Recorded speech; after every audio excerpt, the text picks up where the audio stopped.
ਦੀ ਤਰ੍ਹਾਂ ਅੱਜ ਫਿਰ ਸੰਗਤ ਇਸ ਫੁਲਵਾੜੀ 'ਚ ਜੁੜੀ ਹੈ ਔਰ ਭੈਣ ਜੀ ਆਨੰਦ ਸਾਹਿਬ ਦੀ ਮਹਿਕ ਵਿੱਚ ਸਾਨੂੰ ਪੌੜੀ 23ਵੀਂ ਔਰ 24ਵੀਂ ਦੇ ਅੱਜ ਵਿਚਾਰ ਸਾਡੇ ਨਾਲ ਸਾਂਝੇ ਕਰਨਗੇ। ਓਵਰ ਟੂ ਯੂ ਭੈਣ ਜੀ। ਵਾਹਿਗੁਰੂ ਜੀ ਕਾ ਖਾਲਸਾ, ਵਾਹਿਗੁਰੂ ਜੀ ਕੀ ਫਤਿਹ। ਸਤਨਾਮ ਸ੍ਰੀ ਵਾਹਿਗੁਰੂ ਸਾਹਿਬ ਜੀ। ਆਵੋ सिख सतगुरु के प्यारियो, गावो सच्ची बाणी। बाणी ता गावो गुरु केरी, बाणिया सिर बाणी। जिनको नदर करम होवे, हृदय तिना समाणी। पीवो अमृत सदा रो हर रंग, जपियो सारंग पानी। कहे नानक सदा गाओ, यह सच्ची बाणी। कहे नानक सदा गाओ, यह सच्ची बाणी। आनंद साहब दी विचार करदियां करदियां अज आपां पौड़ी दर पौड़ी सफर तय करदियां होइयां 23 और 24 नंबर पौड़ी दी जिहड़ी विचार आ सारे रल मिल के सांझी करांगे। अज असी क्योंकि इन्हां दोनों पौड़ियां दा आपस दे विच सच्ची बाणी और कच्ची बाणी, इस करके अज आपां सिर्फ इन्हां ही दोनों पौड़ियां दी जिहड़ी विचार आ वो समझांगे। और इस विचार नूं समझदियां होइयां काश के जिहड़ी बाणी है सच्ची बाणी साडे कंन तो लैके साडे मन तक वस जाए। कंन राहीं सुणदियां होइयां मन विच जिद्दण गुरबाणी वस गई तां असीं समझांगे कि आपां जिहड़ी ये विचार सारे रल मिल के कर रहे हैं किते ना किते थोड़े बहुते सफल होए हैं। शब्द दी पौड़ी दी पहली पंक्ति है, आवो सिख सतगुरु के प्यारियो, गावो सच्ची बाणी। सतगुरु दी बाणी, सतगुरु दी बाणी तो भाव शब्द, शब्द तो भाव सच्ची बाणी। क्योंकि सतगुरु दी बाणी दे नाल ही जिहड़ा जिंदगी दा रस्ता है, जिहड़ा जीवन दा राह है, वो सौखा होना है। गुरबाणी ने सानू साडी जिंदगी दे जिहड़े पैंडे ने, जिहड़े साडे सफर ने जीवन दे असीं करदे पए आ, गुरबाणी ने सानू चानण देना। क्योंकि गुरबाणी अमृत दा मुजस्मा है, जिथे उत्थे साडीआं जिंदगियां वास्ते, साडे जीवन वास्ते एक चानण मुनारा है। सच्ची बाणी क्यों आख्या गया है? दुनिया ते धन धन गुरु ग्रंथ साहिब महाराज तो पहला जिन्ने भी ग्रंथ हुए ने, सारे ग्रंथ मुबारक ने।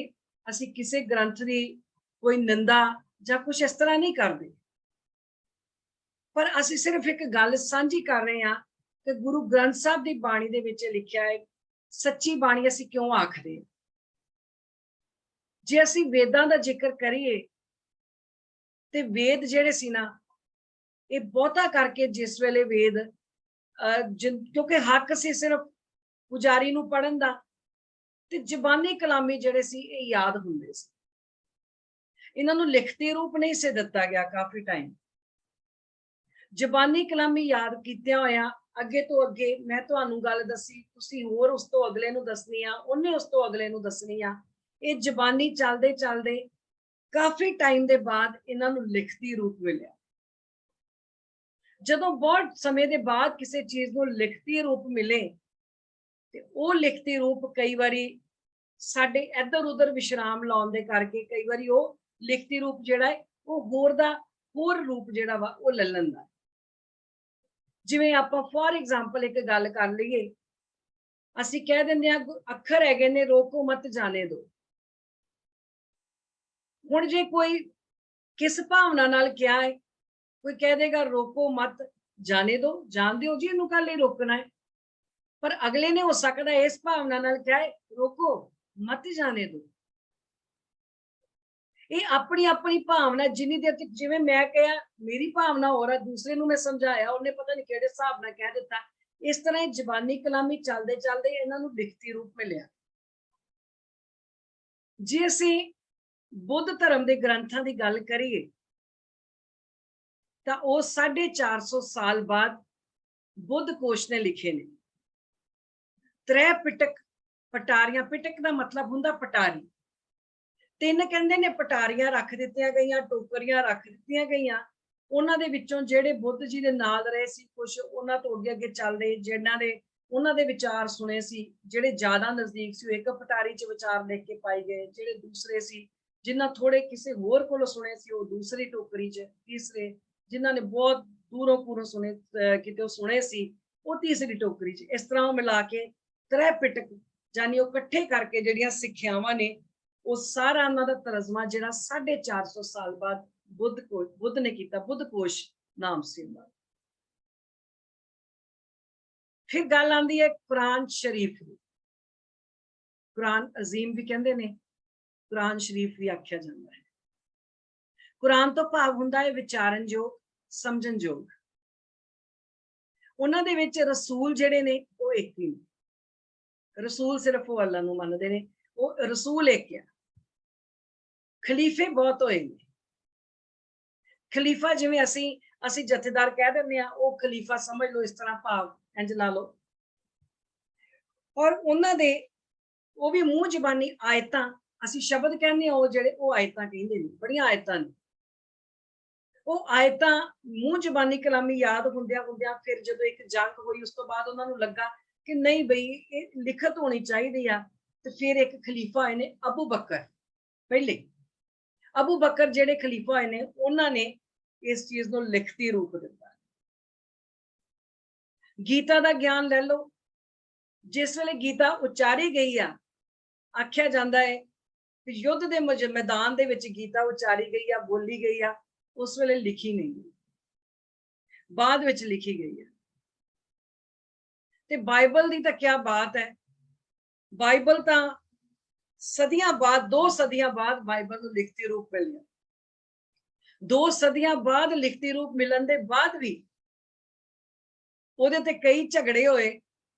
ਫਿਰ ਉਹ ਵੀ 2 ਲਿਖੀਆਂ ਗਈਆਂ, old testament and new testament. ਥੋੜੇ ਦਿਨ ਪਹਿਲਾਂ ਹੀ ਸਾਡਾ ਇੱਕ ਬੜਾ ਵਧੀਆ ਪ੍ਰੋਜੈਕਟ, ਉਹਦੇ ਲਈ ਮੈਨੂੰ ਜ਼ਰੂਰਤ ਸੀ ਤੇ ਮੈਂ ਬਾਈਬਲ ਦੁਬਾਰਾ ਪੜ੍ਹੀ ਤੇ ਮੈਂ ਹੈਰਾਨ ਹੋ ਗਈ ਵੀ ਇਹਦੇ 'ਚ ਇਹ ਕੁਝ ਲਿਖਿਆ, ਸਾਨੂੰ ਤਾਂ ਉਹ ਕੀ ਪ੍ਰਚਾਰ ਕਰ ਰਹੇ ਨੇ ਤੇ ਕੀ ਇਹਦੇ ਵਿੱਚ ਲਿਖਿਆ ਪਤਾ ਹੀ ਕੁਛ ਨਹੀਂ। ਖੈਰ, ਇਹ ਸਾਡਾ ਵਿਸ਼ਾ ਨਹੀਂ। ਸਿਰਫ ਧੰਨ ਧੰਨ ਗੁਰੂ ਗ੍ਰੰਥ ਸਾਹਿਬ ਮਹਾਰਾਜ, ਧੰਨ ਧੰਨ ਗੁਰੂ ਗ੍ਰੰਥ ਸਾਹਿਬ ਦੀ ਜੇ ਅਸੀਂ ਗੱਲ ਕਰੀਏ ਤੇ ਇਹਦੇ ਵਿੱਚ ਜਿੰਨੇ ਵੀ ਸ਼ਬਦ ਅੰਕਿਤ ਨੇ, ਜਿੰਨੇ ਵੀ ਗੁਰਬਾਣੀ ਅੰਕਿਤ ਆ, ਜਿੰਨੇ ਵੀ ਸ਼ਬਦ ਅੰਕਿਤ ਆ, ਉਹ ਗੁਰੂ ਸਾਹਿਬਾਨਾਂ ਨੇ ਆਪ ਲਿਖੇ, ਆਪਣੇ ਹੱਥੀਂ ਲਿਖੇ। ਤਾਂ ਕਰਕੇ ਕਿਹਾ ਜਾਂਦਾ ਹੈ ਸੱਚੀ ਬਾਣੀ। ਕਿਸੇ ਪੈਗੰਬਰ ਨੇ ਆਪਣੇ ਹੱਥੀਂ ਬਾਣੀ ਨਹੀਂ ਲਿਖੀ, ਬਾਅਦ ਵਿੱਚ ਲਿਖੀ ਗਈ। ਪਰ ਗੁਰੂ ਗ੍ਰੰਥ ਸਾਹਿਬ ਮਹਾਰਾਜ ਦੇ ਉਪਦੇਸ਼ ਸ਼ਬਦ ਜਿਹੜੇ ਨੇ ਉਹ ਗੁਰੂ ਸਾਹਿਬਾਨਾਂ ਨੇ ਆਪਣੇ ਹੱਥੀਂ ਲਿਖੇ ਨੇ। ਇਸ ਗੱਲ ਦੀ ਗਵਾਹੀ ਭਾਈ ਗੁਰਦਾਸ ਜੀ ਦੀਆਂ ਵਾਰਾਂ ਤੋਂ ਮਿਲਦੀ ਆ, ਜਿਸ ਵੇਲੇ ਉਹਨਾਂ ਲਿਖਿਆ, ਆਸਾ ਹੱਥ ਕਿਤਾਬ ਕਛ ਪੂਜਾ ਬਾਗ ਮੁਸੱਲਾ ਧਾਰੀ। ਜਾਂ ਜਿਹੜੀ ਇਹ ਗੱਲ ਲਿਖੀ ਸੀ, ਪੁੱਛਣ ਫੋਲ ਕਿਤਾਬ ਨੂੰ ਹਿੰਦੂ ਵੱਡਾ ਕੇ ਮੁਸਲਮਾਨ ਹੋਈ। ਇਹ ਜਿਹੜੀ ਗੱਲ ਜਾਣੀ, ਇਹ ਤੋਂ ਭਾਵ ਉਸ ਕਿਤਾਬ ਆਖਿਆ ਕਰਦੇ ਸੀ, ਉਹਨਾਂ ਨੇ ਕਿਤਾਬ ਆਖਿਆ, ਕਿਤਾਬ ਲਿਖਿਆ। ਇਹਦਾ ਮਤਲਬ ਆ ਕਿ ਪੋਥੀ ਜਿਹੜੀ ਸੀ, ਕਿਤਾਬ ਜਿਹੜੀ ਸੀ, ਗੁਰੂ ਨਾਨਕ ਸਾਹਿਬ ਹਮੇਸ਼ਾ ਆਪਣੇ ਕੋਲ ਰੱਖਦੀ ਸੀ। ਗੁਰੂ ਦੇ ਸਿੱਖਾਂ ਨੇ ਵੀ ਬਾਅਦ ਵਿੱਚ ਇਹਨਾਂ ਦੇ ਉਤਾਰੇ ਜਿਹੜੇ ਨੇ, ਜਿਹਨੂੰ ਭਾਈ ਮਨਸੁਖ ਖਾਨਾ ਨੇ ਜਾਂ ਹੋਰ ਸਿੱਖ ਹੋਏ ਨੇ ਜਿਨ੍ਹਾਂ ਨੇ ਗੁਰਬਾਣੀ ਦੇ ਉਤਾਰੇ ਕੀਤੇ। ਤੇ ਧੰਨ ਗੁਰੂ ਨਾਨਕ ਸਾਹਿਬ ਤੋਂ ਬਾਅਦ ਜਿਸ ਵੇਲੇ ਭਾਈ ਲਹਿਣਾ ਜੀ ਜੋਤ ਜੁਗਤ ਦੇ ਵਾਰਿਸ ਬਣੇ ਨੇ, ਗੁਰੂ ਅੰਗਦ ਸਾਹਿਬ ਬਣੇ ਨੇ, ਤੇ ਉਸ ਵੇਲੇ ਉਹਨਾਂ ਨੂੰ ਵੀ ਜਿਹੜੀ ਇਹ ਪੋਥੀਆਂ ਨੇ, ਜਿੱਥੇ ਜੋਤ ਜੁਗਤ ਦਾ ਵਾਰਿਸ ਬਣਾਉਣ ਦਾ ਮਤਲਬ ਸੀ ਕਿ ਜਿਹੜੀਆਂ ਗੁਰਬਾਣੀ ਵਾਲੀਆਂ ਪੋਥੀਆਂ ਨੇ, ਬਾਣੀ ਦੀਆਂ ਪੋਥੀਆਂ ਨੇ, ਉਹਨਾਂ ਨੂੰ ਸੌਂਪ ਦਿੱਤੀਆਂ ਗਈਆਂ ਸੀ। ਭਗਤ ਸਾਹਿਬਾਨਾਂ ਦੀ ਜਿੰਨੀ ਵੀ ਬਾਣੀ ਹੈ, ਇਹ ਧੰਨ ਧੰਨ ਗੁਰੂ ਨਾਨਕ ਸਾਹਿਬ ਮਹਾਰਾਜ ਜਿਸ ਜਗ੍ਹਾ ਗਏ, ਜਿਹੜੀ ਗੁਰਬਾਣੀ ਸਿਧਾਂਤ ਨਾਲ ਮੇਲ ਖਾਂਦੀ ਸੀ, ਇੱਕ ਅਕਾਲ ਪੁਰਖ ਦੇ ਕਰਤੇ ਪੁਰਖ ਦੇ ਸਿਧਾਂਤ ਨਾਲ ਮੇਲ ਖਾਂਦੀ ਸੀ। ਉਹ ਬਾਣੀ ਉੱਥੋਂ ਇਕੱਤਰ ਕਰਕੇ ਲੈ ਕੇ ਆਏ। ਧੰਨ ਗੁਰੂ ਨਾਨਕ ਸਾਹਿਬ ਜੀ ਦੇ ਸ਼ਬਦ ਪੜ੍ਹ ਲਓ, ਧੰਨ ਗੁਰੂ ਅੰਗਦ ਸਾਹਿਬ ਜੀ ਦੇ 63 ਸ਼ਲੋਕ ਪੜ੍ਹ ਲਓ। ਇਹਨਾਂ ਸਾਰੇ ਸ਼ਬਦਾਂ ਵਿੱਚ ਤੇ ਸ਼ਲੋਕਾਂ 'ਚ ਕਿਤੇ ਕੱਚੀ ਬਾਣੀ ਦਾ ਜ਼ਿਕਰ ਨਹੀਂ ਹੈਗਾ। ਕਦੀ ਧਿਆਨ ਨਾਲ ਪੜ੍ਹ ਕੇ ਦੇਖਿਓ। ਜਿਸ ਵੇਲੇ ਗੁਰੂ ਗ੍ਰੰਥ ਸਾਹਿਬ ਮਹਾਰਾਜ ਨੂੰ ਪੜ੍ਹੋਗੇ ਨਾ, ਗੁਰੂ ਨਾਨਕ ਸਾਹਿਬ ਦੀ ਜਿੰਨੀ ਵੀ ਬਾਣੀ ਪੜ੍ਹ ਲਓ, ਕਿਤੇ ਕੱਚੀ ਬਾਣੀ ਨਹੀਂ ਲਿਖਿਆ। ਧੰਨ ਗੁਰੂ ਅੰਗਦ ਸਾਹਿਬ ਦੇ 63 ਸ਼ਲੋਕ ਪੜ੍ਹ ਲਓ, ਕਿਤੇ ਕੱਚੀ ਬਾਣੀ ਦਾ ਜ਼ਿਕਰ ਨਹੀਂ ਹੈਗਾ। ਕੱਚੀ ਬਾਣੀ ਦਾ ਜ਼ਿਕਰ ਗੁਰੂ ਅਮਰਦਾਸ ਪਾਤਸ਼ਾਹ ਨੇ ਕੀਤਾ ਪਹਿਲੀ ਵਾਰ। ਕਿਉਂ? ਕਿਉਂਕਿ ਉਸ ਵੇਲੇ 17 ਰਾਗ ਵਰਤੇ ਨੇ ਧੰਨ ਗੁਰੂ ਅਮਰਦਾਸ ਪਾਤਸ਼ਾਹ ਨੇ। 17 ਰਾਗਾਂ ਦੇ ਵਿੱਚ ਬਾਣੀ ਅੰਕਿਤ ਆ। ਔਰ ਉਸ ਵੇਲੇ ਜਦੋਂ ਇਹ ਬਾਣੀ ਉਚਾਰੀ ਆ, ਉਸ ਵੇਲੇ ਵੀ ਕੁਝ ਲੋਕ ਇਸ ਤਰ੍ਹਾਂ ਦੇ ਸੀ ਜਿਹੜੇ ਬਾਣੀ ਨੂੰ ਆਪਣੇ ਹਿਸਾਬ ਦੇ ਨਾਲ ਵਿੱਚ ਲਿਖਣ ਲੱਗ ਪਏ ਸੀ। ਔਰ ਜਿਸ ਵੇਲੇ ਧੰਨ ਗੁਰੂ ਅਰਜਨ ਸਾਹਿਬ ਮਹਾਰਾਜ ਨੇ ਪੋਥੀ ਸਾਹਿਬ ਦੀ ਸੰਪਾਦਨਾ ਕੀਤੀ ਹੈ, ਉਸ ਵੇਲੇ ਪੋਥੀ ਸਾਹਿਬ ਦੀ ਸੰਪਾਦਨਾ ਕਰਕੇ ਜਦੋਂ ਇਹ ਸੰਪਾਦਨਾ ਹੋਈ ਹੈ ਤੇ ਗੁਰੂ ਅਰਜਨ ਸਾਹਿਬ ਮਹਾਰਾਜ ਨੇ ਆਪ ਕੋਲ ਬੈਠ ਕੇ ਭਾਈ ਗੁਰਦਾਸ ਜੀ ਦੇ ਕੋਲੋਂ ਆਪ ਸਾਰਾ ਕੁਝ ਜਿਹੜਾ ਵਾ ਉਹ ਲਿਖਵਾਇਆ ਹੈ। ਉਸ ਵੇਲੇ ਵੀ ਅਗਲਾ ਸ਼ਬਦ ਆਉਣਾ, ਅਗਲੀ ਪੌੜੀ ਆਉਣੀ, ਉੱਥੇ ਆਪਾਂ ਹੋਰ ਵਿਚਾਰ ਕਰਾਂਗੇ। ਉਸ ਵੇਲੇ ਵੀ ਜਿਹੜੀ ਬਾਣੀਆਂ ਦੇ ਉਤਾਰੇ ਜਿਹੜੇ ਸੀਗੇ, ਲੋਕੀ ਲਿਖਣ ਲੱਗ ਪਏ ਸੀ। ਜਦੋਂ ਗੁਰੂ ਗ੍ਰੰਥ ਸਾਹਿਬ ਦੀ ਸੰਪਾਦਨਾ ਹੋਈ ਹੈ ਤੇ ਗੁਰੂ ਸਾਹਿਬ ਨੇ ਬੜੇ ਪਿਆਰ ਦੇ ਨਾਲ ਉਸ ਦੀ ਸੰਪਾਦਨਾ ਤੋਂ ਪਹਿਲੇ ਵੀ ਜਦੋਂ ਬਾਣੀ ਪੜ੍ਹੀ ਜਾਂਦੀ ਸੀ ਆਨੰਦ ਸਾਹਿਬ ਦੀ, ਤੇ ਸੰਪਾਦਨਾ ਹੋਈ, ਸਿਰਲੇਖ ਮਿਲ ਗਿਆ ਆਨੰਦ। ਉਦੋਂ ਤੋਂ ਲੈ ਕੇ ਅੱਜ ਤੱਕ ਰੋਜ਼ ਆਵਾਜ਼ ਪੈਂਦੀ ਹੈ। ਅਸੀਂ ਰੋਜ਼ ਜਿਹੜੀ ਇਹ ਬਾਣੀ ਹੈ ਆਨੰਦ ਸਾਹਿਬ ਦੀ ਪੜ੍ਹਦੇ ਹਾਂ, ਸੁਣਦੇ ਹਾਂ। ਰੋਜ਼ ਆਵਾਜ਼ ਸਾਨੂੰ ਪੈਂਦੀ ਆ, ਆਵੋ ਸਿੱਖ ਸਤਿਗੁਰੂ ਕੇ ਪਿਆਰਿਓ, ਗਾਵੋ ਸੱਚੀ ਬਾਣੀ। ਦੇਖੋ ਕਿੱਡੀ ਪਿਆਰੀ ਆਵਾਜ਼ ਸੱਚੇ ਪਾਤਸ਼ਾਹ ਨੇ ਮਾਰੀ, ਕਿੱਡੇ ਪਿਆਰੇ ਲਕਬ ਦੇ ਨਾਲ ਜਿਹੜਾ ਵਾ ਉਹ ਆਵਾਜ਼ ਮਾਰੀ ਹੈ। ਸਤਿਗੁਰ ਦੇ ਪਿਆਰਿਓ, ਆਓ ਆਓ ਮਿਲ ਕੇ ਬੈਠੋ, ਬੈਠ ਕੇ ਕਰੋ ਕਿ ਸੱਚੀ ਬਾਣੀ ਨੂੰ ਗਾਓ। ਸੱਚੀ ਬਾਣੀ ਕਿਉਂ ਆਖਿਆ? ਕਿਉਂਕਿ ਗੁਰਬਾਣੀ ਸਾਡੇ ਜੀਵਨ ਦਾ ਧੁਰਾ ਹੈ। ਜਿਹੜਾ ਇਸ ਧੁਰੇ ਦੇ ਨਾਲ ਜੁੜਿਆ ਰਹੂਗਾ ਉਹ ਬਚ ਜਾਊਗਾ, ਉਹ ਸਾਬਤ ਰਹੂਗਾ। ਜਿਹੜਾ ਧੁਰੇ ਨਾਲ ਉਹ ਟੁੱਟ ਜਾਊਗਾ ਉਹ ਪਿਸ ਜਾਊਗਾ।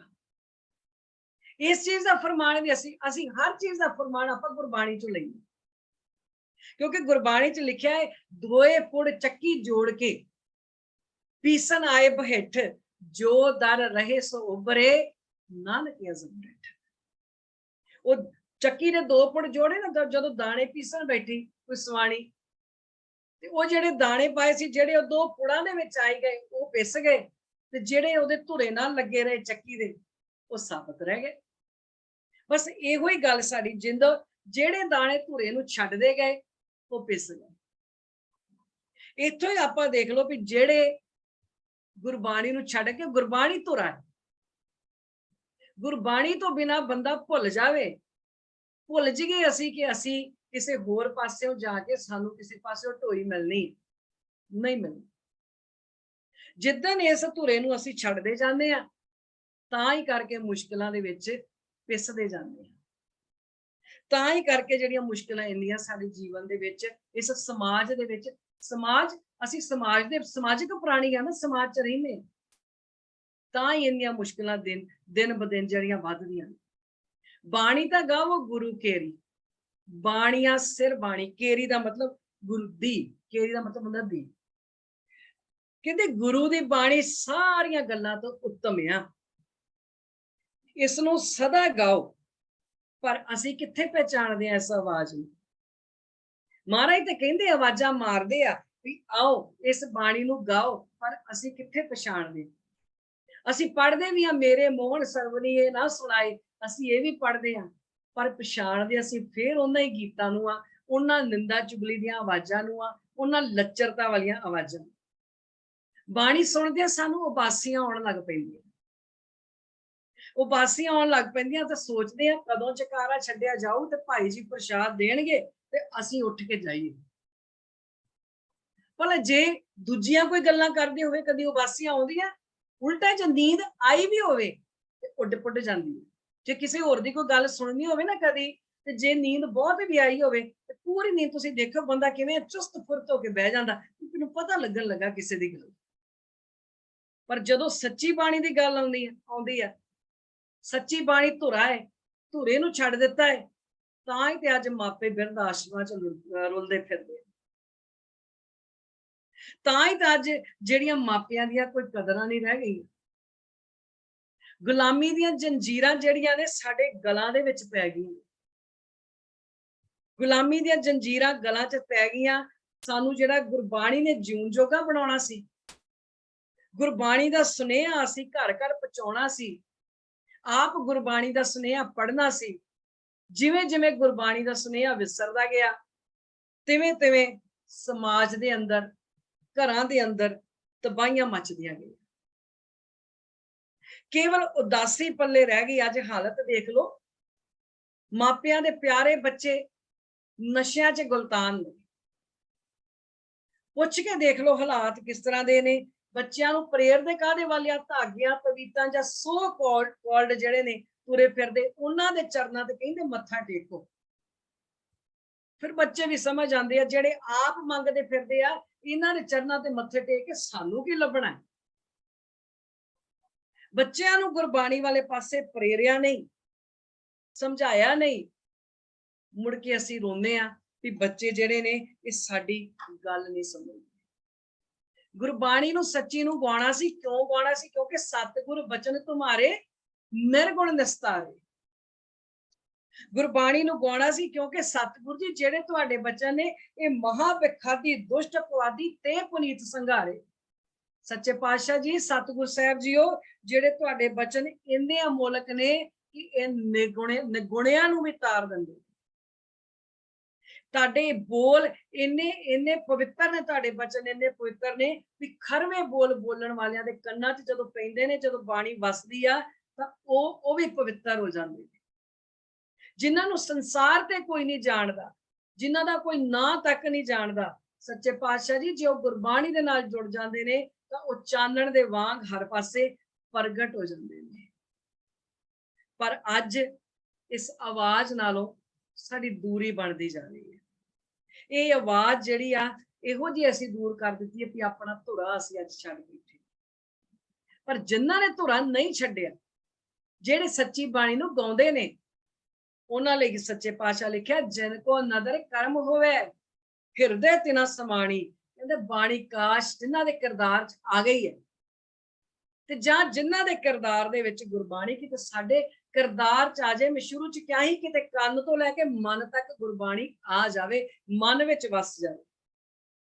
ਜਿਨ੍ਹਾਂ ਤੇ ਮਿਹਰ ਹੋ ਗਈ ਹੈ ਨਾ, ਜਿਹੜੇ ਮਿਹਰ ਦੇ ਪਾਤਰ ਬਣ ਗਏ ਆ, ਫਿਰ ਉਹ ਜਿਹੜੇ ਨੇ ਉਹੋ ਹੀ ਬਾਣੀ ਨੂੰ ਫਿਰ ਹਿਰਦੇ ਵਿੱਚ, ਉਹਨਾਂ ਦੇ ਹਿਰਦਿਆਂ 'ਚ ਵਸੀ। ਜਿਹੜੇ ਮਿਹਰ ਦੇ ਪਾਤਰ, ਮਿਹਰ ਦੇ ਪਾਤਰ ਕਿਵੇਂ ਬਣੇ? ਹੁਣ ਕਿਸਾਨ ਆਖੇ ਵੀ ਮੈਂ ਵੀ ਫਸਲ ਨਹੀਂ ਵਾਹਣੀ, ਮੈਂ ਫਸਲ ਨਹੀਂ ਵਾਹਣੀ, ਦਾਣੇ ਆਪੇ ਹੀ ਘਰ ਆ ਜਾਣਗੇ। ਉਹਨੂੰ ਸਮਝਾਉਣਾ ਪੈਣਾ, ਭਾਈ ਦਾਣੇ ਬਹੁਤ ਘਰ ਆਉਣਗੇ, ਪਰ ਪਹਿਲਾਂ ਤੈਨੂੰ ਮਿਹਨਤ ਕਰਨੀ ਪੈਣੀ ਆ। ਫਸਲ ਤੈਨੂੰ ਬੀਜ ਬੀਜਣਾ ਪੈਣਾ ਹੈ। ਜਦੋਂ ਬੀਜ ਬੀਜਾਂਗੇ, ਮਿਹਨਤ ਕਰਾਂਗੇ, ਤੇ ਫਿਰ ਜਿਹੜੀ ਫਸਲ ਆ ਉਹ ਵੀ ਘਰ ਆਉਗੀ। ਮਿਹਨਤ ਤਾਂ ਪਹਿਲਾਂ ਕਰਨੀ ਪੈਣੀ। ਅਸੀਂ ਮਿਹਨਤ ਕਰਨ ਨੂੰ ਤਿਆਰ ਨਹੀਂ ਆ ਤੇ ਚਾਹੁੰਦੇ ਆ ਕਿ ਦੁਨੀਆ ਦੇ ਵਿੱਚ ਪ੍ਰਗਟ ਹੋ ਜਾਈਏ। ਇਸ ਤਰ੍ਹਾਂ ਨਹੀਂ ਹੋਣਾ। ਗੁਰਬਾਣੀ ਦੇ ਨਾਲ ਜੁੜਨਾ ਪੈਣਾ, ਗੁਰਬਾਣੀ ਨੂੰ ਕਮਾਉਣਾ ਪੈਣਾ। ਤੇ ਜਿਨ੍ਹਾਂ ਦੇ ਮਨ ਵਿੱਚ, ਹਿਰਦੇ ਵਿੱਚ, ਸੁਰਤ ਵਿੱਚ ਬਾਣੀ ਵਸਾਈ ਆ, ਉਹਨਾਂ ਦਾ ਕੀ ਆ? ਫਿਰ ਪੀਵੋ ਅੰਮ੍ਰਿਤ ਸਦਾ ਰਹੋ ਹਰ ਰੰਗ, ਜਪਿਓ ਸਾਰੰਗ ਪਾਣੀ। ਸਾਰੰਗ ਪਾਣੀ ਦਾ ਭਾਵ ਹੁੰਦਾ, ਪਾਣ ਦਾ ਮਤਲਬ ਹੁੰਦਾ ਹੱਥ। ਸਾਰੰਗ ਤੋਂ ਮਤਲਬ ਹੁੰਦਾ ਜਿਹਨੂੰ ਧਨੁੱਖ ਵਾਲਾ ਜਿਹਦੇ ਹੱਥ ਧਨੁੱਖ ਫੜਿਆ, ਜਾਨੀ ਪਰਮਾਤਮਾ ਜਿਹਦੇ ਹੱਥਾਂ 'ਚ ਧਨੁੱਖ ਫੜਿਆ। ਧਨੁੱਖ ਕਿਹੜਾ ਫੜਿਆ? ਮਿਹਰ ਦਾ, ਹਰ ਚੀਜ਼ ਦਾ ਉਹਦੇ ਹੱਥ ਦੇ ਵਿੱਚ ਆ। ਉਹਨੇ ਆਪਣੀ ਮਿਹਰ ਕੀਤੀ ਹੋਈ ਆ, ਪਰ ਅਸੀਂ ਮਿਹਰ ਦੇ ਪਾਤਰ ਨਹੀਂ ਬਣੇ। ਪੀਵੋ ਅੰਮ੍ਰਿਤ ਸਦਾ ਰਹੋ ਹਰ ਰੰਗ। ਜਿਨ੍ਹਾਂ ਨੇ ਕਹਿੰਦੇ ਸਦਾ ਇਸ ਅੰਮ੍ਰਿਤ ਨੂੰ ਪੀਓ, ਅੰਮ੍ਰਿਤ ਰੂਪੀ ਬਾਣੀ ਨੂੰ ਸਦਾ ਪੀਓ। ਤੇ ਜਿਹੜਾ ਇਸ ਅੰਮ੍ਰਿਤ ਰੂਪੀ ਬਾਣੀ ਨੂੰ ਪੀਂਦਾ ਹੈ, ਉਹ ਰੱਬ ਦੇ ਪਿਆਰ ਦੇ ਵਿੱਚ ਇਸ ਤਰ੍ਹਾਂ ਦਾ ਰੰਗਿਆ ਜਾਂਦਾ ਹੈ, ਇਸ ਤਰ੍ਹਾਂ ਦਾ ਉਸ ਪਿਆਰ ਦੇ ਵਿੱਚ ਰੰਗਿਆ ਜਾਂਦਾ ਹੈ ਕਿ ਉਹ ਗੁਰਬਾਣੀ ਵਾਲਾ ਸੱਚ ਜਿਹੜਾ ਹੈ ਨਾ, ਉਹ ਸਦਾ ਉਸ ਸੱਚ ਦੇ ਵਿੱਚ ਫਿਰ ਜਿਉਂਦਾ ਹੈ। ਗੱਲ ਚੱਲਦੀ ਪਈ ਸੀ, ਕਹਿੰਦੇ ਪਹਿਲੇ ਅਸੀਂ ਗੱਲ ਕਰ ਹੁਣੇ ਚੱਲਦੀ ਪਈ ਸੀ ਵੀ ਇਸ ਤਰ੍ਹਾਂ ਹੋ ਗਿਆ, ਬਾਰਿਸ਼ਾਂ ਪੈਂਦੀਆਂ, ਸਭ ਕੁਝ ਹੋ ਗਿਆ। ਕੁਦਰਤ ਦੇ ਗੁਰਬਾਣੀ ਕੁਦਰਤ ਨਾਲ ਜੋੜਦੀ ਹੈ, ਅਸੀਂ ਕੁਦਰਤ ਦੇ ਨਿਯਮ ਤੋੜ ਦਿੱਤੇ। ਅਸੀਂ ਸਿਰਫ ਇਹ ਇਕੱਲੇ ਬੰਦੇ ਦੀ ਗੱਲ ਨਹੀਂ ਆ, ਇਹ ਸਾਰਿਆਂ ਦੀ ਗੱਲ ਹੈ, ਕਿਉਂਕਿ ਗੁਰਬਾਣੀ ਸਭ ਲਈ ਸਾਂਝੀ ਹੈ। ਅਸੀਂ ਕੁਦਰਤ ਦੇ ਨਿਯਮ ਤੋੜ ਦਿੱਤੇ, ਕੁਦਰਤ ਦੇ ਨਿਯਮ ਸਾਨੂੰ ਚੰਗੇ ਨਹੀਂ ਲੱਗਦੇ, ਤਾਂ ਕਰਕੇ ਅੱਜ ਅਸੀਂ ਜਿਹੜੇ ਆ ਉਹ ਦੁੱਖ ਭੋਗਦੇ ਹਾਂ। ਕੁਦਰਤ ਦਾ ਨਿਯਮ ਕਿਵੇਂ ਤੋੜਿਆ? ਜਦੋਂ ਬੱਚਾ ਘਰ ਦੇ ਵਿੱਚ ਹੋਣਾ ਹੋਵੇ ਤੇ ਅਰਦਾਸ ਕੱਲੀ ਪੁੱਤਰ ਦੀ ਹੁੰਦੀ ਆ, ਧੀ ਦੀ ਅਰਦਾਸ ਨਹੀਂ ਕਰਨੀ। ਅੱਜ ਵੀ ਇਸ ਸਦੀ ਵਿੱਚ ਵੀ ਜਦੋਂ ਬੱਚੀ ਆ ਜਾਂਦੀ ਆ, ਫੇਰ ਕਹਿੰਦੇ ਸਾਨੂੰ ਕੋਈ ਫਰਕ ਨਹੀਂ ਆ, ਪਰ ਜਿੰਨੀ ਦੇਰ ਤੱਕ ਬੱਚਾ ਘਰ ਚ ਨਹੀਂ ਆਇਆ ਹੁੰਦਾ, ਉਨੀ ਦੇਰ ਤੱਕ ਅਰਦਾਸ ਜਿਹੜੀ ਆ ਉਹ ਪੁੱਤਰਾਂ ਦੀ ਹੁੰਦੀ ਆ ਬਹੁਤੀ ਜਗ੍ਹਾ। ਤੁਸੀਂ ਦੇਖੋ, ਜਿਸ ਟਾਈਮ ਇਹ ਸਾਰਾ ਕੁਝ ਨਹੀਂ ਸੀ, ਅੱਜ ਤੋਂ 35-40 ਸਾਲ ਪਿੱਛੇ ਜਾ ਕੇ ਦੇਖ ਲਓ, ਬੈਲੈਂਸ ਬਰਾਬਰ ਸੀ। ਹਰ ਇੱਕ ਦੇ ਘਰ ਧੀਆਂ ਵੀ ਸੀ, ਪੁੱਤਰ ਵੀ ਸੀ, ਸਾਰਾ ਕੁਝ ਬੈਲੈਂਸ ਬਰਾਬਰ ਸੀ। ਪਰ ਜਿਵੇਂ ਜਿਵੇਂ ਬੰਦੇ ਨੇ ਚਲਾਕੀ ਕਰਨੀ ਸ਼ੁਰੂ ਕਰ ਦਿੱਤੀ, ਬੈਲੈਂਸ ਜਿਹੜਾ ਸੀ ਉਹ ਵਿਗੜ ਗਿਆ। ਚਲਾਕੀਆਂ ਤਾਂ ਅਸੀਂ ਕੀਤੀਆਂ। ਬਾਰਿਸ਼ ਨਹੀਂ ਪੈਂਦੀ, ਕਹਿੰਦੇ ਅਖੰਡ ਪਾਠ ਸਾਹਿਬ ਕਰਾਓ। ਇਸ ਰੇਲਵੇ ਫਾਟਕ ਤੇ ਐਕਸੀਡੈਂਟ ਹੋ ਗਿਆ, ਅਖੰਡ ਪਾਠ ਕਰਾ ਦਿਓ। ਭਈ ਅਖੰਡ ਪਾਠ ਕਰਾਉਣਾ ਮਾੜੀ ਗੱਲ ਨਹੀਂ, ਉਹ ਚੰਗੀ ਗੱਲ ਆ। ਪਰ ਬਾਰਿਸ਼ ਨਹੀਂ ਹੋਈ, ਰੇਲਵੇ ਫਾਟਕ ਤੇ ਐਕਸੀਡੈਂਟ ਹੋਇਆ, ਪਤਾ ਤਾਂ ਕਰੋ ਕਿਉਂ ਹੋਇਆ। ਕਾਰਨ ਤਾਂ ਲੱਭੋ ਵੀ ਜਿਹੜੀਆਂ ਬਾਰਿਸ਼ਾਂ ਵਾ ਕਿਉਂ ਨਹੀਂ ਹੁੰਦੀਆਂ, ਜੇ ਜ਼ਿਆਦਾ ਹੁੰਦੀਆਂ ਤਾਂ ਕਿਉਂ ਜ਼ਿਆਦਾ ਹੁੰਦੀਆਂ। ਅਸੀਂ ਕੁਦਰਤ ਦੇ ਨਿਯਮ ਤੋੜ ਦਿੱਤੇ ਆ। ਗੁਰਬਾਣੀ ਨੇ ਸਾਨੂੰ ਕੁਦਰਤ ਦੇ ਨਾਲ ਜੋੜਿਆ ਸੀ, ਅਸੀਂ ਗੁਰਬਾਣੀ ਨਾਲੋਂ ਟੁੱਟ ਗਏ, ਅਸੀਂ ਕੁਦਰਤ ਨਾਲੋਂ ਟੁੱਟ ਗਏ। ਜਦੋਂ ਅਸੀਂ ਕੁਦਰਤ ਨਾਲੋਂ ਟੁੱਟ ਗਏ, ਫਿਰ ਜਦੋਂ ਕੁਦਰਤ ਦੇ ਨਿਯਮਾਂ ਨੂੰ ਤੋੜ ਦਿੱਤਾ, ਅੱਜ ਦੇਖ ਲਓ ਅਸੀਂ ਦੁੱਖ ਵੀ ਭੋਗਦੇ ਫਿਰਦੇ ਹਾਂ। ਪਰ ਕਹਿੰਦੇ ਨੇ ਕਹੇ ਨਾਨਕ ਸਦਾ ਗਾਵੋ, ਇਹ ਸੱਚੀ ਬਾਣੀ ਸੱਚੇ ਪਾਤਸ਼ਾਹ ਫਿਰ ਵੀ ਸਮਤ ਬਖਸ਼ਦੇ ਆ। ਉਹ ਕਹਿੰਦੇ ਫਿਰ ਵੀ ਕਹੇ ਨਾਨਕ, ਗੁਰੂ ਅਮਰਦਾਸ ਪਾਤਸ਼ਾਹ ਕਹਿੰਦੇ ਨੇ ਫਿਰ ਵੀ ਇਸ ਰੱਬੀ ਬਾਣੀ ਦੇ ਨਾਲ ਰਿਸ਼ਤਾ ਜੋੜੋ, ਇਸ ਰੱਬੀ ਬਾਣੀ ਦੇ ਨਾਲ ਰਿਸ਼ਤਾ ਜੋੜੋ। ਜਿੰਨਾ ਰਿਸ਼ਤਾ ਜੋੜਿਆ ਹੈ, ਜਿਹੜੇ ਦਿਲੋਂ ਇਸ ਰੱਬੀ ਬਾਣੀ ਦੇ ਨਾਲ ਰਿਸ਼ਤਾ ਜੋੜਦੇ ਨੇ, ਉਹਨਾਂ ਦੇ ਫਿਰ ਬੇੜੇ ਵੀ ਪਾਰ ਲੱਗ ਜਾਂਦੇ। ਤਾਂ ਹੀ ਪਾਰ ਲੱਗਣੇ ਨੇ, ਤਾਂ ਹੀ ਅਰਦਾਸਾਂ ਕਰਨ ਦਾ ਫਾਇਦਾ ਹੈ। ਕਹਿੰਦੇ ਬਿਰਥੀ ਕਦੇ ਨਾ ਹੋਵੇ, ਜਨ ਕੀ ਅਰਦਾਸ ਕਦੀ ਬਿਰਥੀ ਨਹੀਂ ਹੁੰਦੀ। ਪਰ ਉਹਦੇ ਲਈ ਪਹਿਲੇ ਜਨ ਬਣਨਾ ਪੈਂਦਾ, ਪਹਿਲੇ ਭਗਤ ਬਣਨਾ ਪੈਂਦਾ। ਜਿੱਦਾਂ ਭਗਤ ਬਣ ਕੇ, ਭਗਤ ਕੌਣ ਆ? ਭਗਤ ਉਹ ਆ ਜਿਹਨੇ ਕਹਿਣਾ ਜੋ ਕੁਦਰਤ ਨੇ, ਜੋ ਕਾਦਰ ਨੇ ਦੇਤਾ ਮੈਨੂੰ ਮਨਜ਼ੂਰ। ਭਗਤ ਨੂੰ ਕਵੇ ਭਾਈ ਤਾਂ ਅਰਦਾਸ ਕਰਨੀ ਆ, ਉਹਨਾਂ ਕਹਿਣਾ ਜੀ ਸਭ ਦਾ ਹੀ ਭਲਾ, ਸਭ ਦੀ ਚੜ੍ਹਦੀ ਕਲਾ। ਜਦੋਂ ਸਭ ਦੀ ਚੜ੍ਹਦੀ ਕਲਾ, ਉਸ ਸਭ ਵਿੱਚ ਮੈਂ ਵੀ ਆਉਂਦਾ। ਸਾਰਿਆਂ ਦੇ ਵਿੱਚ ਸਰਬੱਤ ਦਾ ਭਲਾ, ਸਰਬੱਤ ਦੇ ਭਲੇ ਚ ਮੈਂ ਵੀ ਆਉਂਦਾ। ਮੈਂ ਵੀ ਤਾਂ ਸਭਨਾ ਚ ਹੀ ਹੈ ਨਾ। ਇਸ ਲਈ ਸਦਾ ਇਸ ਸੱਚੀ ਬਾਣੀ ਨੂੰ ਗਾਈਏ, ਇਸ ਬਾਣੀ ਦੇ ਨਾਲ ਜੁੜੀਏ। ਅਗਲੀ ਪੰਕਤੀ ਸੱਚੇ ਪਾਤਸ਼ਾਹ ਅਗਲੀ ਪੌੜੀ ਚ ਸਮਝਾਉਂਦੇ ਨੇ, ਸਤਿਗੁਰ ਬਿਨਾ ਹੋਰ ਕੱਚੀ ਹੈ ਬਾਣੀ, ਬਾਣੀ ਤਾਂ ਕੱਚੀ ਸਤਿਗੁਰ ਬਾਝੋਂ ਹੋਰ ਕੱਚੀ ਬਾਣੀ। ਕਹਿੰਦੇ ਕੱਚੇ ਸੁਣਦੇ ਕੱਚੇ, ਕੱਚੀ ਆਖ ਵਖਾਣੀ। ਹਰ ਹਰ ਨਿਤ ਕਰੇ ਰਸਨਾ, ਕਹਿਆ ਕਛੂ ਨ ਜਾਣੀ। ਚਿਤ ਜਨ ਕਾ ਹਿਰ ਲਿਆ ਮਾਇਆ, ਬੋਲਣ ਪੈ ਰਵਾਣੀ। ਕਹੇ ਨਾਨਕ ਸਤਿਗੁਰ ਬਾਝੋਂ ਹੋਰ ਕੱਚੀ ਬਾਣੀ।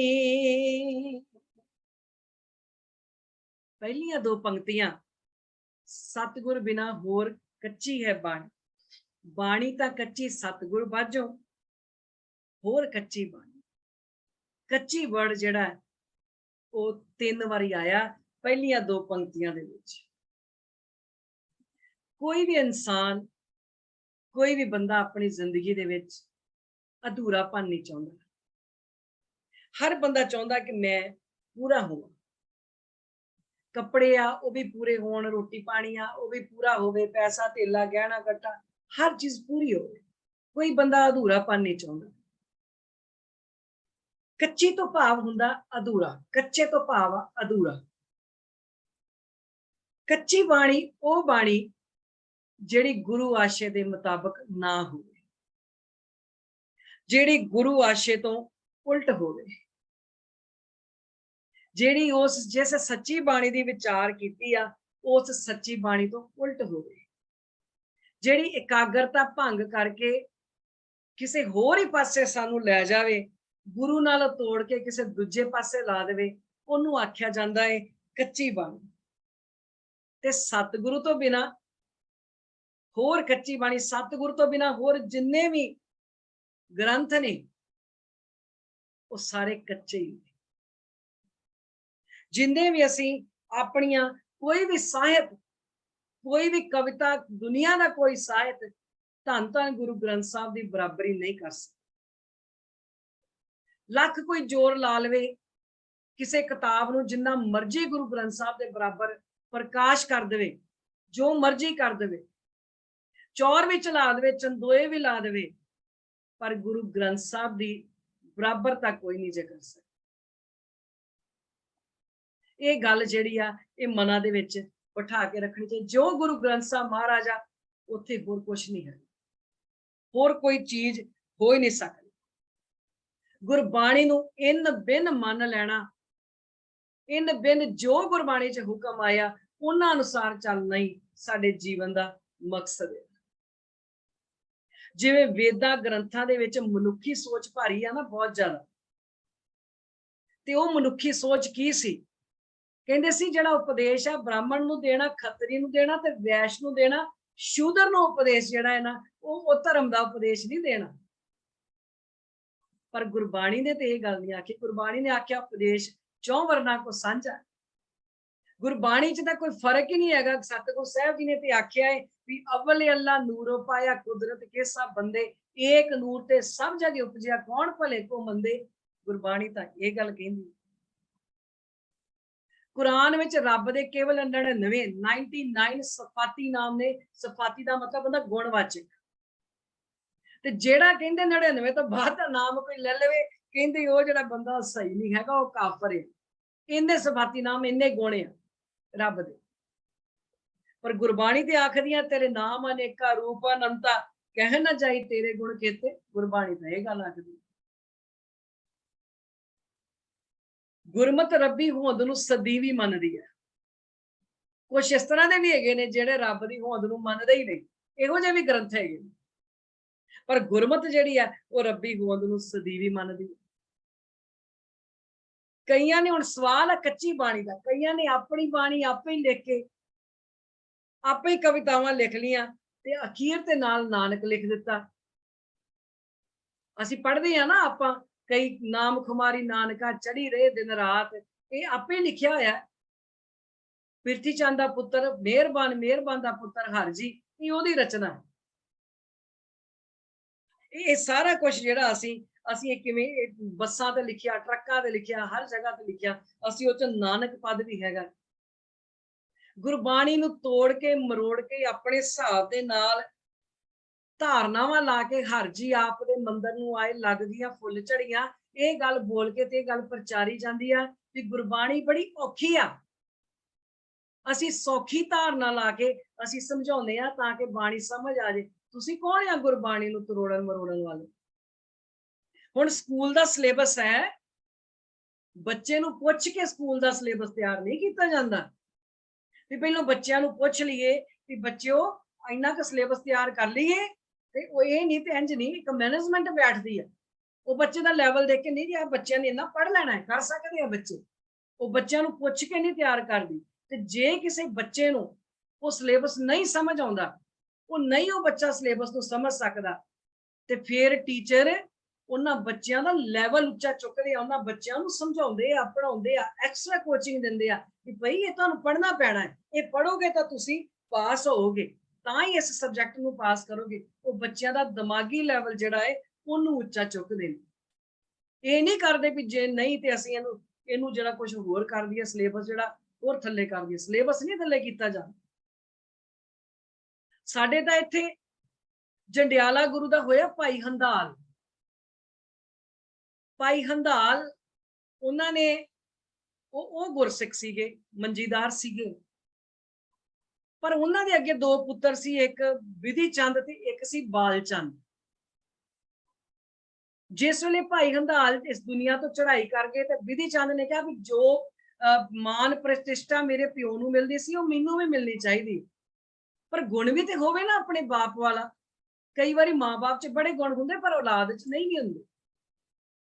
ਹੁਣ ਵਿਧੀ ਚੰਦ ਜਿਹੜਾ ਸੀ ਉਹ ਐਸ਼ਪ੍ਰਸਤੀ ਵਾਲਾ ਬੰਦਾ ਸੀ, ਉਹ ਹਰ ਪਾਸੇ ਗਲਤ ਮਲਤ ਕੰਮ ਕਰਨ ਵਾਲਾ ਸੀ। ਉਹਨੂੰ ਕਿਵੇਂ ਮਾਨ ਸਤਿਕਾਰ ਮਿਲਦਾ ਜਿਹੜਾ ਉਹਦੇ ਬਾਪ ਨੂੰ ਮਿਲਦਾ ਸੀ? ਉਹਨੇ ਕੀ ਕੀਤਾ, ਜਿਹੜਾ ਕੋਈ ਜਨਮ ਸਾਖੀ ਵਾਲੇ ਗ੍ਰੰਥ ਸੀ ਉਹਨੂੰ ਖੁਰਦ-ਬੁਰਦ ਕੀਤਾ, ਖੁਰਦ-ਬੁਰਦ ਕਰਕੇ ਪਾੜ ਕੇ ਤੇ ਆਪਣੇ ਭਰਾ ਬਾਲ ਚੰਦ ਦੇ ਕੋਲੋਂ ਜਨਮ ਸਾਖੀ ਲਿਖਵਾਈ, ਜਿਹਨੂੰ ਅੱਜ ਅਸੀਂ ਭਾਈ ਬਾਲੇ ਵਾਲੀ ਜਨਮ ਸਾਖੀ ਕਹਿੰਦੇ। ਇਹ ਉਹ ਭਾਈ ਬਾਲਾ ਨਹੀਂ, ਇਹ ਬਾਲ ਚੰਦ ਜਿਹੜਾ ਜੰਡਿਆਲਾ ਗੁਰੂ ਦਾ ਰਹਿਣ ਵਾਲਾ ਭਾਈ ਹੰਦਾਲ ਦਾ ਪੁੱਤਰ। ਇਹ ਜਿਹੜੀ ਅੱਜ ਜਨਮ ਸਾਖੀ ਪ੍ਰਚਾਰੀ ਜਾ ਰਹੀ ਹੈ, ਇਹ ਉਹ ਵਾਲੀ ਹੈ ਜਿਹੜੀ ਅਸੀਂ ਅੱਜ ਪੜ੍ਹਦੇ ਹਾਂ, ਜਿਹਦੀਆਂ ਉਦਾਹਰਨਾਂ ਦਿੱਤੀਆਂ ਜਾਂਦੀਆਂ। ਪ੍ਰਿਥੀ ਚੰਦ ਉਹਨੇ ਹੇਹਰ ਪਿੰਡ ਦੇ ਵਿੱਚ, ਅੱਜ ਪਾਕਿਸਤਾਨ ਦੇ ਵਿੱਚ ਉਹ ਪਿੰਡ ਆ, ਹੇਹਰ ਪਿੰਡ ਦੇ ਵਿੱਚ ਦਰਬਾਰ ਸਾਹਿਬ ਦੀ ਨਕਲ ਦੇ ਬਰਾਬਰ ਦਰਬਾਰ ਸਾਹਿਬ ਜਿਹੜਾ ਸੀ ਉਹ ਉਸਾਰ ਲਿਆ ਸੀ। ਤੇ ਜਿਸ ਵੇਲੇ ਆਪਣੇ ਪੁੱਤਰ ਮਿਹਰਬਾਨ ਨੂੰ ਗੱਦੀ ਦੇਣ ਲੱਗਾ ਤੇ ਕਹਿਣ ਲੱਗਾ ਵੀ ਭਾਈ ਗੱਲ ਇਹ ਹੈ ਵੀ ਮੈਂ ਸਭ ਕੁਝ ਹਾਸਲ ਕਰ ਲਿਆ ਹੈ, ਪਰ ਗੁਰੂ ਅਰਜਨ ਪਾਤਸ਼ਾਹ ਉਸ ਵੇਲੇ ਸੀ ਗੁਰਤਾ ਗੱਦੀ ਤੇ ਬਿਰਾਜਮਾਨ, ਪਰ ਮੇਰੀ ਉਹਦੇ ਵਾਂਗਰ ਮਾਨ ਪ੍ਰਤਿਸ਼ਠਾ ਇਸ ਲਈ ਨਹੀਂ ਬਣੀ ਕਿਉਂਕਿ ਮੈਨੂੰ ਬਾਣੀ ਨਹੀਂ ਉਚਾਰਨੀ ਆਉਂਦੀ। ਇਹ ਕਸਰਾਂ ਹੁਣ ਤੂੰ ਕੱਢਣੀਆਂ। ਤੇ ਮਿਹਰਬਾਨ ਨੇ ਕਿਹਾ ਪਿਤਾ ਜੀ ਫਿਕਰ ਨਾ ਕਰੋ। ਮਿਹਰਬਾਨ ਦਾ ਫਿਰ ਮਿਹਰਬਾਨ ਤੇ ਉਹਦਾ ਪੁੱਤਰ ਅੱਗੋਂ ਹਰਜੀ, ਉਹਨਾਂ ਨੇ ਫਿਰ ਰਚਨਾਵਾਂ ਜਿਹੜੀਆਂ ਉਹ ਲਿਖੀਆਂ ਔਰ ਉਹਨੂੰ ਬਕਾਇਦਾ ਮਹੱਲਾ 6ਵਾਂ ਕਰਕੇ ਵੀ ਲਿਖਿਆ। ਇਹ ਗੱਲਾਂ ਤਾਂ ਕਰਕੇ ਇੱਥੇ ਸਾਂਝੀਆਂ ਕਰਨੀਆਂ ਕੀਤੀਆਂ ਨੇ ਤਾਂ ਕਿ ਸਾਨੂੰ ਪਤਾ ਲੱਗੇ ਅਸੀਂ ਕੱਚੀ ਬਾਣੀ ਤੇ ਸੱਚੀ ਬਾਣੀ ਦੀ ਗੱਲ ਕਰ ਰਹੇ ਹਾਂ, ਤਾਂ ਕਿ ਸਾਨੂੰ ਪਛਾਣ ਹੋਵੇ ਕਿ ਜਿਹੜੇ ਸਾਡੇ ਮੋਬਾਈਲਾਂ ਤੇ ਆਂਦਾ ਹੈ ਨਾ ਵੀ ਨਾਮ ਕੁਮਾਰੀ ਨਾਨਕਾ ਚੜੀ ਰਹੇ ਦਿਨ ਰਾਤ, ਉਹਨਾਂ ਨੂੰ ਮੈਸੇਜ ਲਿਖ ਕੇ ਭੇਜੀਏ ਕਿ ਭਾਈ ਹਾਂ ਗੁਰੂ ਗ੍ਰੰਥ ਸਾਹਿਬ 'ਚ ਨਹੀਂ ਲਿਖਿਆ ਜੋ ਤੁਸੀਂ ਲਿਖ ਕੇ ਭੇਜਦੇ ਆ, ਨਾਨਕ ਨੀਵਾ ਜੋ ਚੱਲੇ ਲੱਗੇ ਨਾ ਤੱਤੀ ਵਾਓ, ਇਹ ਗੁਰੂ ਗ੍ਰੰਥ ਸਾਹਿਬ 'ਚ ਕਿਤੇ ਨਹੀਂ ਜੇ ਲਿਖਿਆ ਹੈਗਾ। ਇਹ ਤੁਸੀਂ ਆਪ ਬੇਸ਼ੱਕ ਇੱਥੇ ਨਾਨਕ ਪਦ ਲਿਖਿਆ ਹੈ ਪਰ ਗੁਰੂ ਗ੍ਰੰਥ ਸਾਹਿਬ ਮਹਾਰਾਜ 'ਚ ਨਹੀਂ ਲਿਖਿਆ ਹੋਇਆ। ਇਹ ਤਾਂ ਪਤਾ ਹੋਊਗਾ ਜੇ ਅਸੀਂ ਇਹ ਹੋਰ ਇਹਨਾਂ ਚੀਜ਼ਾਂ ਨੂੰ ਪੜਾਂਗੇ, ਵਿਚਾਰਾਂਗੇ। ਇਹੋ ਜਿਹਾ ਲਈ ਲਿਖਿਆ ਸੀ ਸਤਿਗੁਰ ਕੀ ਰੀਸੇ ਹੋਰ ਕੱਚ ਪਿੱਚ ਬੋਲਦੇ।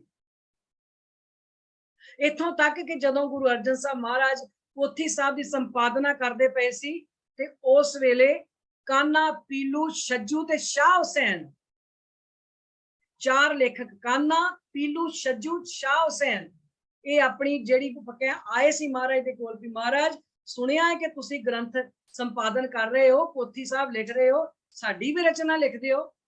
ਮਹਾਰਾਜ ਨੇ ਕਿਹਾ ਜ਼ਰੂਰ ਆਓ, ਬੈਠੋ ਜੀ। ਜਿਸ ਵੇਲੇ ਉਹਨਾਂ ਨੇ ਆਪਣੀ ਰਚਨਾ ਸੁਣਾਈ ਤੇ ਮਹਾਰਾਜ ਨੇ ਆਖਿਆ ਗੁਰੂ ਨਾਨਕ ਦੇ ਸਿਧਾਂਤ ਦੇ ਬਰਾਬਰ ਨਹੀਂ ਹੈਗੀ, ਇਹ ਨਹੀਂ ਲਿਖੀ ਜਾ ਸਕਦੀ।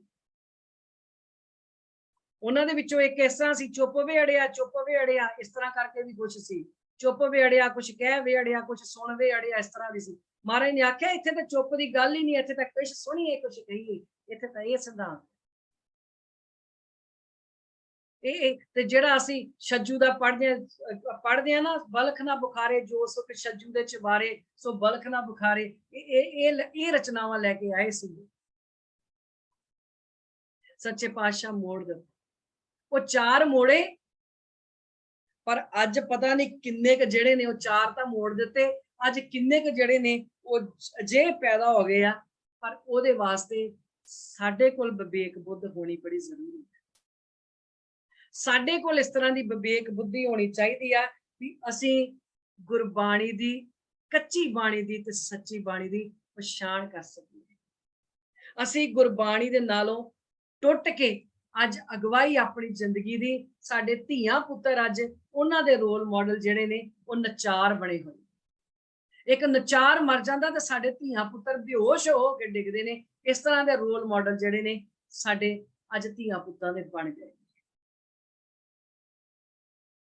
हर इस संसार तो किसी भी बंदे दे जान का दुख जरूर है, ये गल नहीं है, पर साडा रोल मॉडल, साडे बच्चों का रोल मॉडल जिहड़ा है वो धन गुरु ग्रंथ साहब महाराज होवे। साडियां धीआं दा रोल मॉडल बीबी चंद कौर, बीबी कोसब ते होर किन्नियां बीबियां जिहड़ियां समाज दे जिहड़ियां उस समय होईयां वो रोल मॉडल होण। पता ही नहीं, अज बच्चियां नूं पुछ के देख लो, बीबी चंदा, बीबी चंद कौर कौन सी? बीबी चंदा हरू सिंह नलूए दे वेले खुफिया डिपार्टमेंट दे विच ये दोनों बीबियां हुंदियां सी। ना सानू पता, ना असीं बच्चियां नूं दसदे। गुरबाणी नाल टुटे, हिस्टरी नाल टुटे, कच्ची बाणी दे नाल असीं जुड़ गए। अज कच्चियां चीज़ां जिहड़ियां चंगियां लगदियां। गुरबाणी दा अर्थ हुंदा है जो गुरु ने बोलिया, जो गुरु दी बाणी। पर सतगुरु साहब जी ने तो यह फरमाया, कहंदे जैसी में आवे खसम की बाणी तैसड़ा करी गया। लो ये मेरी बाणी नहीं है, जो खसम वालों आई, जो तुर दरगाहों आई है, ये वो बाणी। आनंद साहब की बाणी असीं रोज पढ़ते हैं, भावना नाल भी पढ़ते हैं। ऐसी गल नहीं है भावना नाल पढ़ने वाले सिख नहीं है, पर भावना नाल पढ़ते हुए भी उन्हां धारनावां दे नाल जुड़े ने। तां ही ये गल आखी सतगुरु बिना होर कच्ची है बाणी। क्यों कच्ची है? क्योंकि अंतर आ, ये बराबरता वाला हक नहीं देंदी सारियां नूं। जिहड़ी कच्ची बाणी गुरु ग्रंथ साहब दे सारे जाने बराबर बह के आपां सुन सकदे। इत्थे महाराज दे सुख हासन करने आ ते पर्दे कर लए जांदे आ भी महाराज नूं नंगा नहीं करना जी सारे पासे। इत्थे ये भी सब कुछ चलदा है। अखां खोलीए, जे आनंद साहब दी विचार करदे आ ते जो साडे समाज च हो रहा है इहदे वास्ते भी अखां खोलीए। गुरु आशे तो उल्ट जे बाणी परवान नहीं आ ना, ते गुरु आशे तो उल्ट जिहड़े निज़म बना लए आ ये भी परवान नहीं। बाणी तां कच्ची सतगुरु बाझों, होर कच्ची बाणी ते सतगुरु तो बिना, रब्बी आशे तो बिना कच्ची बाणी जिहड़ी आ वो परमेश्वर दे नाल, वो धुर दरगाह दे नाल सांझ नहीं पवा सकदी। कहंदे कच्चे सुनदे कच्चे, कच्ची आंख वखाणी। उस बाणी नूं कहण वाले भी कच्चे, उस बाणी नूं सुनण वाले जिहड़े आ वो भी कच्चे। एक गल मैनूं इत्थे होर याद आई, धन धन गुरु नानक साहब पातशाह, ये सच्ची बाणी क्यों आ? धन धन गुरु नानक साहब पातशाह दा असीं कदी गुरता गद्दी दिवस नहीं मनाया। कदी सोचिया क्यों नहीं मनाया? गुरु अंगद पातशाह दा तो लैके 10वें पातशाह तक गुरु ग्रंथ साहब महाराज दे पहले प्रकाश दिहाड़े सब मनाउने आ, पर गुरु नानक पातशाह दा गुरता गद्दी दिवस नहीं मनाउंदे। क्यों नहीं मनाउंदे? क्योंकि गुरु नानक पातशाह नूं जिहड़ी गुरियाई आ ना, धुर दरगाहों मिली सी। ते जिन्हों गुरियाई धुर दरगाहों मिली होवे, वो फिर जो बचन मूँह दे विचों बोल देवे, वो बचन भी फिर धुर दरगाहों आए सच्चे ही हुंदे ने। वो बचन भी कदी झूठे नहीं हुंदे, क्योंकि जे गुरियाई धुर दरगाहों मिली आ ते उन्हां जो बचन बोले ने वो भी धुर दरगाहों आए। तां ही आख्या धुर की बाणी आई ते सगली चिंत मिटाई। ते जिहड़े आपे बन के बह गए ने, उन्हां ने लिखिया, कहंदे कच्चे सुनदे कच्चे, कच्ची आंख वखाणी। ते जिहड़े उन्हां दी व्याख्या कर कर सुणाउंदे ने कि साडे इंज सी, साडे इंज सी, साडे ते महाराज जी इस तरह सी, साडे महाराज जी इस तरह सी। गल गुरु नानक साहब तो शुरू करदे आ दूजे पासे लै के आउंदे आ। उन्हां बारे आख्या कि वो व्याख्या करन वाले भी जिहड़े ने उन्हां दी भी प्यार दे नाल, रब्बी प्यार नाल कोई सांझ नहीं है। हर हर नित करे रसना, कहिया कछु ना जानी।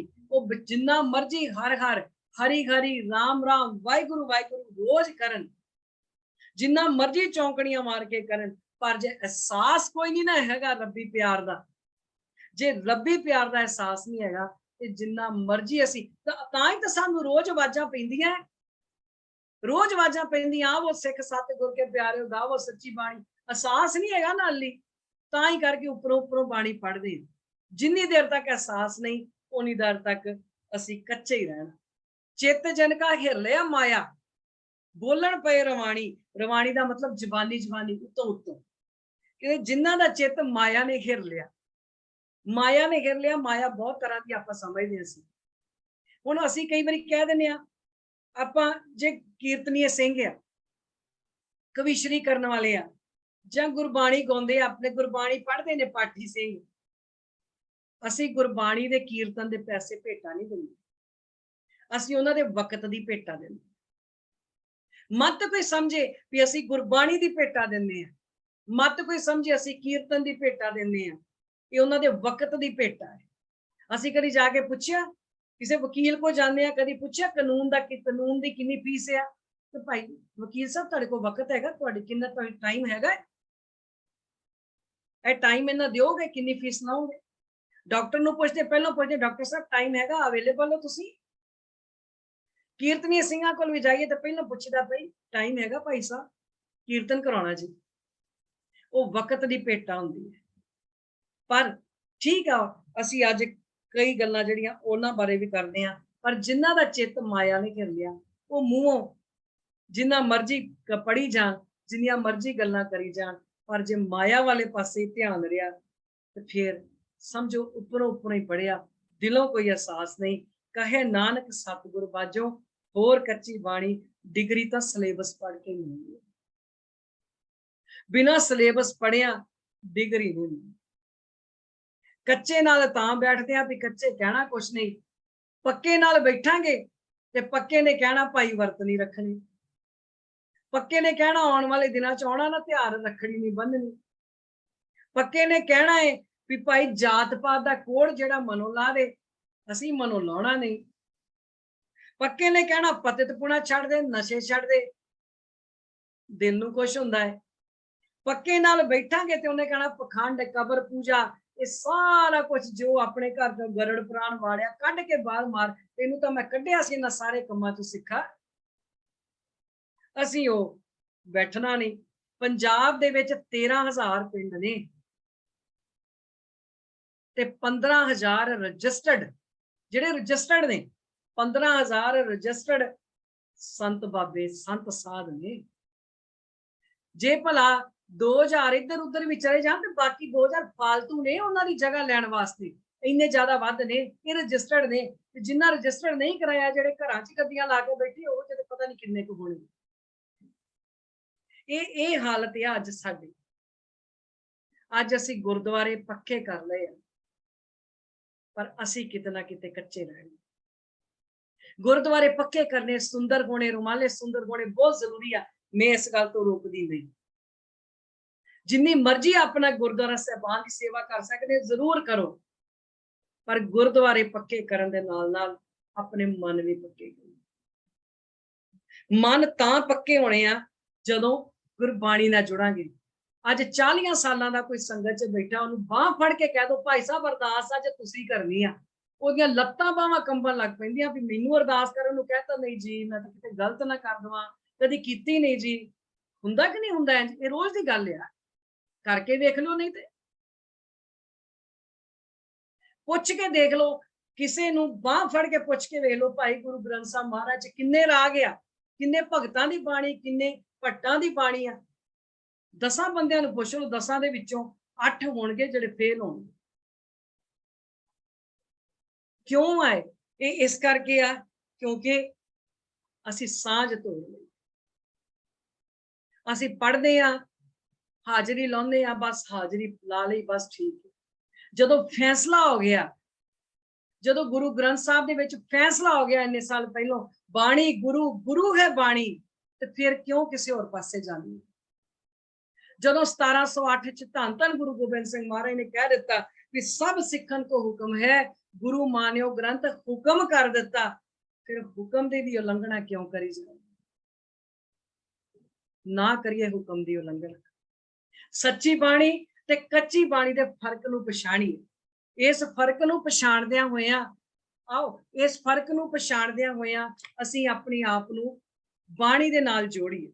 ਬਾਣੀ ਦੇ ਨਾਲ ਜੋੜ ਕੇ ਸਮਝੀਏ ਵੀ ਅਸੀਂ ਜਿਹੜੀਆਂ ਰੋਜ਼ ਬਾਣੀਆਂ ਪੜ੍ਹ ਰਹੇ ਹਾਂ, ਇਹਨਾਂ ਬਾਣੀਆਂ ਤੋਂ ਆਨੰਦ ਸਾਹਿਬ ਦੀ ਵਿਚਾਰ ਕਰਦਿਆਂ ਕਰਦਿਆਂ ਅੱਜ 24 ਪੌੜੀਆਂ ਤੱਕ ਅਸੀਂ ਵਿਚਾਰ ਕਰ ਲਈ ਆ। ਆਉਣ ਵਾਲੇ ਥੋੜੇ ਦਿਨਾਂ ਤੱਕ ਆਪਾਂ 40 ਪੌੜੀਆਂ ਦੇ ਵਿਚਾਰ ਸਤਿਗੁਰੂ ਸਾਹਿਬ ਜੀ ਦੀ ਕਿਰਪਾ ਨਾਲ ਸਾਂਝੀ ਕਰ ਲੈਣੀ ਆ।